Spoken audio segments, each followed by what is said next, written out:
Good morning, welcome back to Man from the Mist. How you doing today? Everybody fitting well, I hope. Saturday, May the 3rd, bank holiday weekend in the UK. Got a little road trip to do. 100 mile up the road, a little town called Haddington in the Lothians, Scotland, just short of Edinburgh. We've got to pick up a little Colchester Student lathe, pop it on my trailer, get it back home, get it unloaded. That's going to be the fun part, getting it unloaded. If I'm not mistaken, I'm sure Marshall said he was from the Lothians regions of Scotland. Correct me if I'm wrong, Marshall. Correct me if I'm wrong.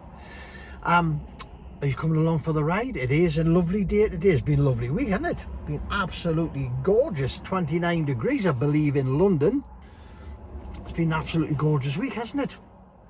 Up here, Northumberland, Scotland, the borders, been 23, 24 degrees. Really exceptional for this time of year, because it is literally just turned into May. Back April, beginning of May. Never been none for us. Little lambs are loving it. You see them in the fields lying flat out on their bellies, fast asleep, soaking up the heat and the energy. Brilliant for them. Right, let's crack on. Let's get up the road, get this lathe picked up. Are you coming?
Now, it's an easy thing.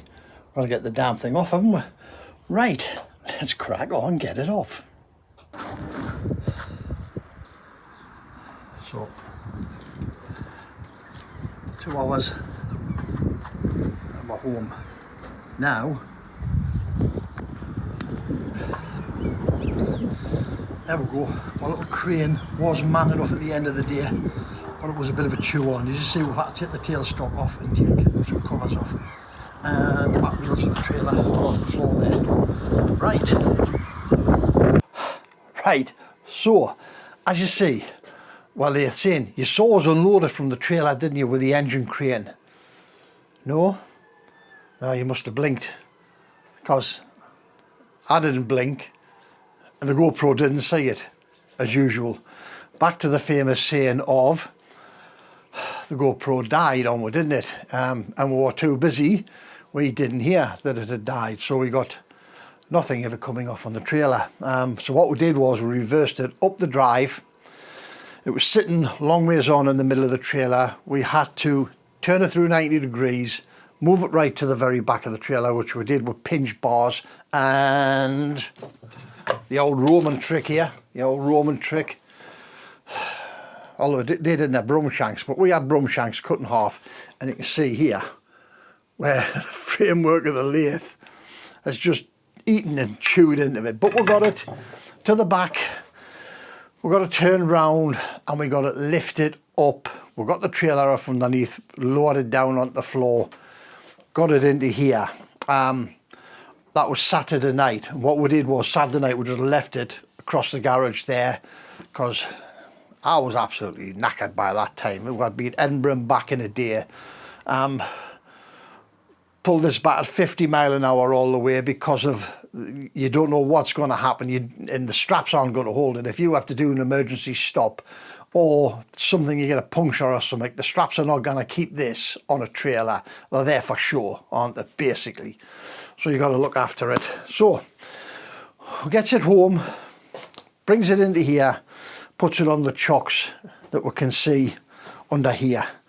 I've then given it a wash with diesel and petrol to get the process started, because it needs a damn good clean. It's sat, apparently it belonged to an old fella. The old fella died, the family sold it off. The guys that I've bought it from had a body repair shop up in Haddington. They bought it, think they were going to use it. It's apparently sat in their workshop in this little room off to the side for 3 years, wired in, and either never used or extremely lightly used. Hence, when I brought it down, it was covered in typical spray shop dust from rubbing cars down, painting cars, and prepping the cars after damage, repaired, and all the rest of it. So in a way, that's protected the lathe to an extent. There is spots on the bed right up the front here. This is a Colchester Student 6-inch, and it's a gap bed. It's got the gap in the bed here that can be took out if you want to put a big face plate in and do some turning between centres.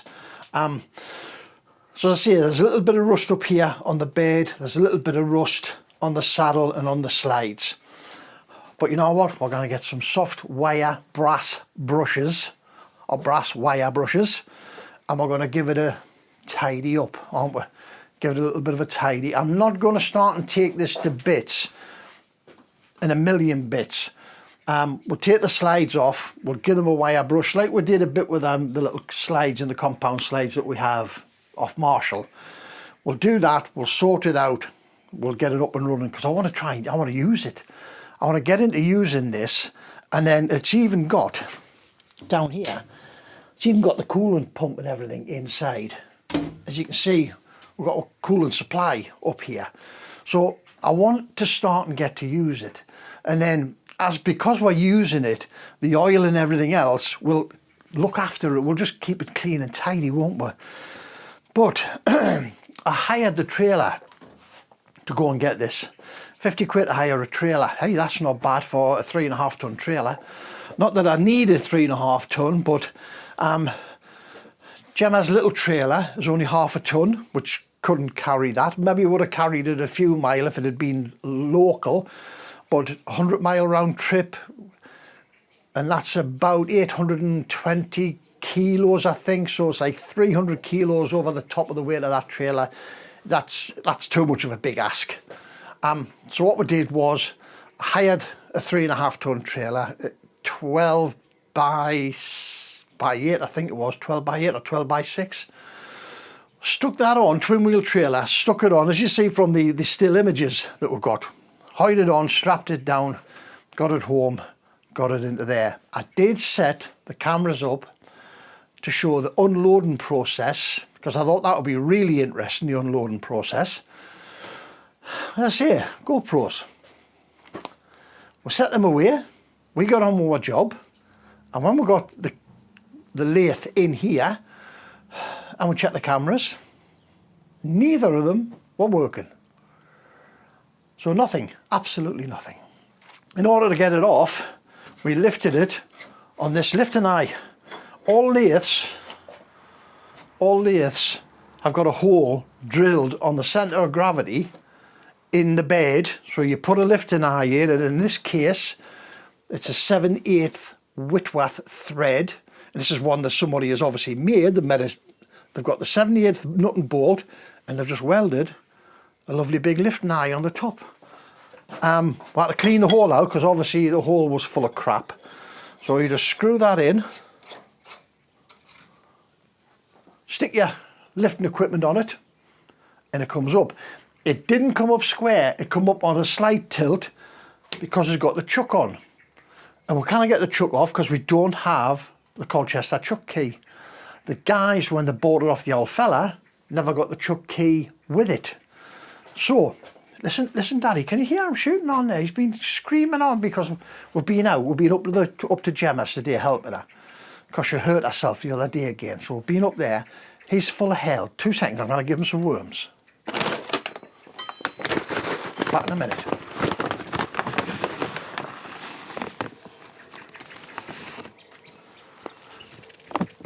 There you go. He's a bit of a bugger, lad.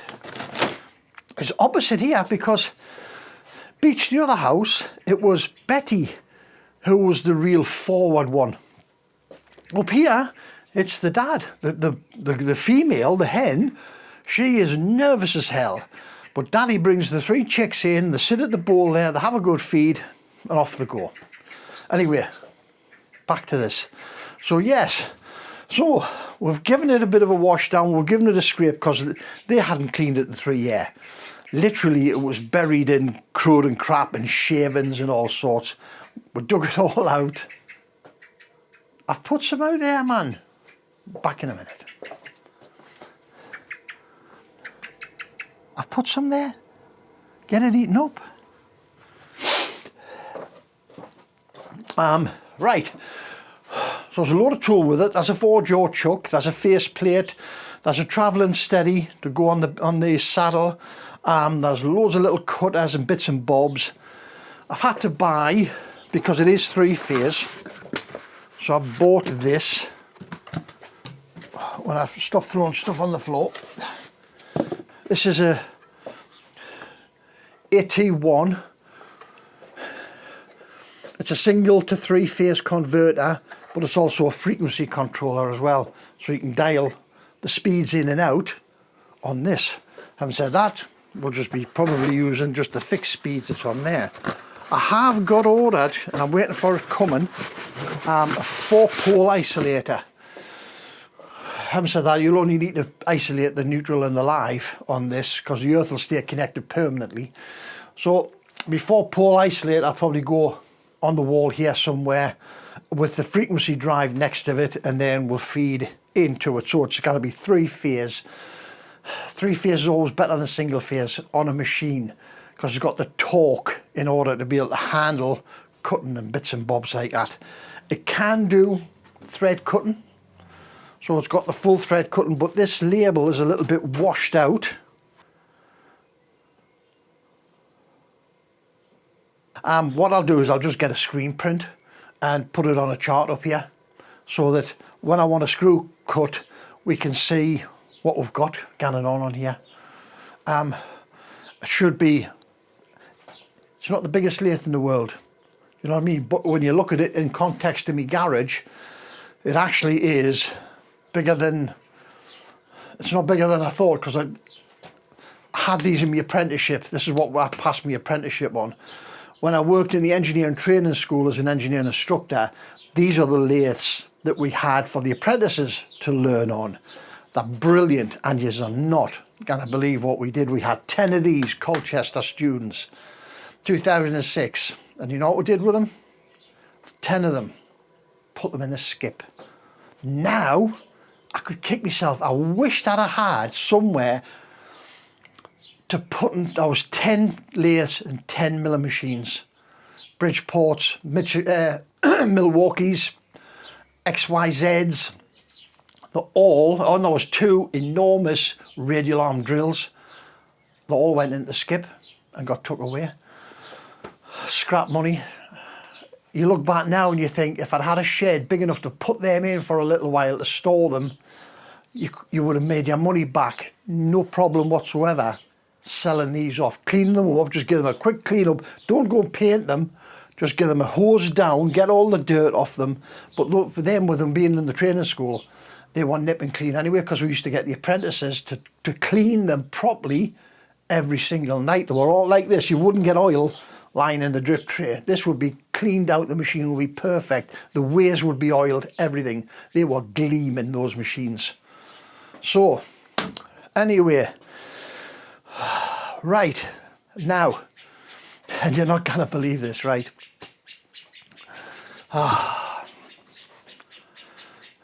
Brake caliper carrier of an Insignia. So, drops the trailer back off that night, 4 o'clock I think it was, 4:30. Drops the trailer off back at the fella's house, pulls out of his drive, turns left, goes to the end of the street to turn right at the T-junction, put my foot on the brake, and I could hear this growling noise. And I'm thinking, that's metal to metal, that. And it sure was. Look at that.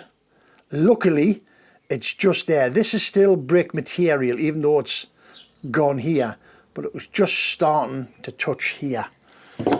Whips them out the day, I've just done it the day, bank holiday Monday, took them out because I wanted to see what the damage was, so tomorrow I can get onto the local parts store, get replacements ordered up, get them into the car, get that sorted. I'll get it all cleaned up, full set of brakes all round.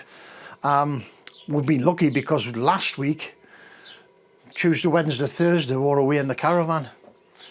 And I knew I knew my brakes were getting low. And again, you're not going to believe this. That car's 11-year-old. It's a 64 plate. So it's like 10 and a half, 11-year-old. They are manufacturer's brake pads. That car's never had brakes in it before. It's only got 36,000 mile on it at 11-year-old.